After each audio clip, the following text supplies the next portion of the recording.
Hello à toutes et à tous, j'espère que vous allez bien. En fait, aujourd'hui, je souhaitais faire une vidéo exclusivement sur les débouchés après la formation, donc secrétaire médico-sociale, que ce soit par le CNED ou par une autre structure, en fait, hein, ça ne change pas grand-chose, sauf que la formation par le CNED, vraiment, c'est médico-social et pas uniquement médical. Mais il me semble quand même que de plus en plus de formations intègrent cette dimension également sociale. J'ai déjà dû parler de certains débouchés possibles donc dans mes deux précédentes vidéos, mais je voulais vraiment voilà, traiter ce sujet exclusivement sur cette vidéo. Je vais lire en même temps quelques notes, hein, voilà, ça sort pas de mon chapeau uniquement. Donc en toute logique, donc on peut travailler dans des cabinets médicaux, que ce soit de généralistes ou de spécialistes. Il est également possible de travailler dans le secteur hospitalier, donc vraiment public, ou alors des cliniques privées, ça peut être aussi des cliniques, pourquoi pas, à vocation psychiatrique. C'est une idée. Ça peut être donc des maisons de santé pluridisciplinaires, des laboratoires d'analyse médicale, ça peut être des centres d'imagerie médicale, des cabinets dentaires. Mais je crois que pour les cabinets dentaires, il est assez fréquent d'avoir besoin d'une formation vraiment plus médicale. Voilà, de pouvoir assister vraiment le dentiste, par exemple, dans sa pratique. Ça peut être donc dans des cabinets infirmiers, dans des cabinets de kinésithérapeutes, voilà, ou je crois que j'ai déjà dit, mais des maisons médicales par exemple, ou des maisons de santé où il y a par exemple un médecin, un kiné, etc. Il est également possible donc, de travailler dans des structures dites sociales. Les structures sociales, quelles sont-elles ces structures sociales? Vous avez par exemple la très connue CAF, hein, la Caisse d'allocation familiale.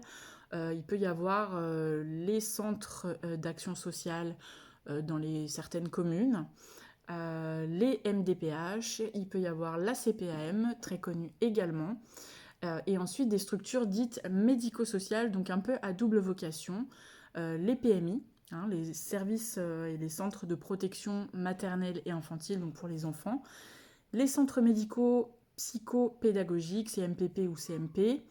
Ça peut être des associations d'hospitalisation à domicile également, donc pas pour être aide-soignant, mais pour gérer les rendez-vous, les plannings, je sais pas, le secrétariat. Ce peut être des associations également d'entraide, de secours, ça peut être des organismes hello, ça peut, ça peut être des organismes publics, privés, d'entraide, donc je disais, de secours, d'assistance pour les personnes, des réseaux de soins palliatifs également. Voilà, il y a vraiment tout un tas de des centres, ah oui, des centres de rééducation aussi fonctionnels, par exemple, après une opération ou une chirurgie ou un accident et que vous avez besoin d'être en centre de rééducation ou de convalescence, c'est également une possibilité. Il existe également la possibilité de se faire embaucher par des mutuelles, des assurances complémentaires, et il y a aussi du secrétariat qui peut se faire au niveau médical, même en libéral. Bon, je vais la laisser passer comme ça, voilà quoi. Bonjour mademoiselle. Voilà, donc je pense qu'on a fait un petit peu le tour de tout ce qui était possible. Donc je ne sais pas ce qui vous intéresse le plus. Je ne sais pas si j'ai parlé des maisons de retraite, mais les EHPAD aussi, ça en fait partie. Voilà, au niveau secrétariat.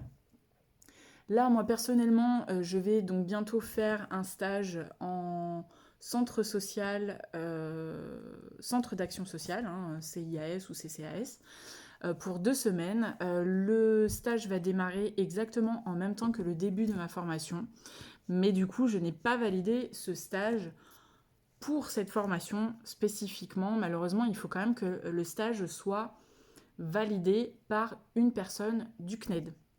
Et oui. Et donc, ça doit se faire avant. Et bah là, ça va être un peu compliqué pour moi. Mais c'est pas grave. Je fais quand même un stage qui sera toujours intéressant à faire valoir sur mon CV. J'aimerais beaucoup tester quand même les EHPAD. mais pas spécialement y travailler pour du long terme. Par contre, en expérience, oui. Après, en expérience, j'aurais bien vu un cabinet dentaire aussi.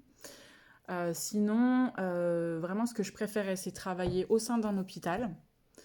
Mais le public, c'est très compliqué d'y rentrer et normalement, c'est que sur concours. Même s'il y a des gens qui ont fait des stages dans des hôpitaux et qui ont été embauchés derrière, c'est quand même assez rare.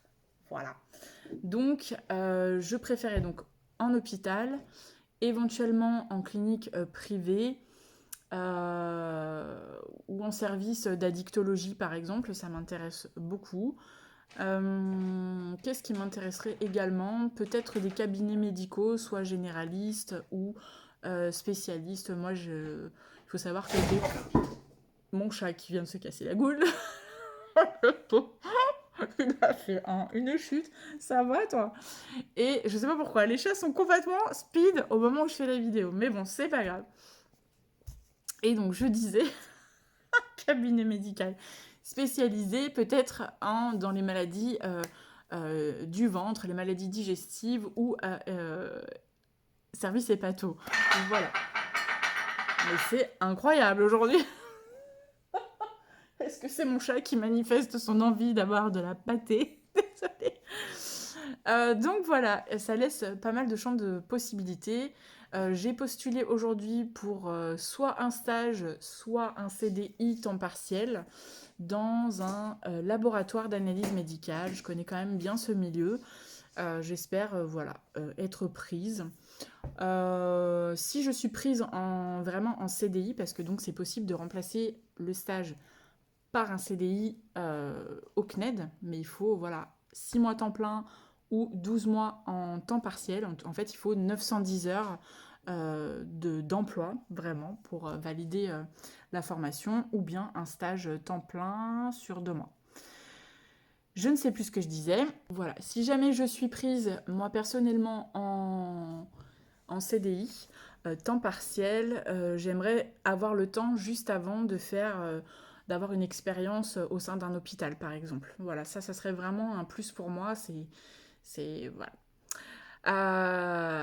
Et après, poursuite d'études au niveau secrétaire médical, à part reprendre vraiment des études soit dans le social, soit dans le médical. Mais voilà, ça peut être une expérience de secrétariat médical. Maintenant, ça ne va pas vous donner un passe-droit pour continuer d'autres études et ne pas avoir à reprendre à zéro. Par exemple, si vous êtes secrétaire médical et que vous voulez devenir infirmière, il faudra dans tous les cas refaire les 3 ans d'études nécessaires pour ce poste. Voilà, j'espère avoir répondu à certaines de vos interrogations. Je ne sais probablement pas tout sur cette formation et sur tous les débouchés qui sont possibles.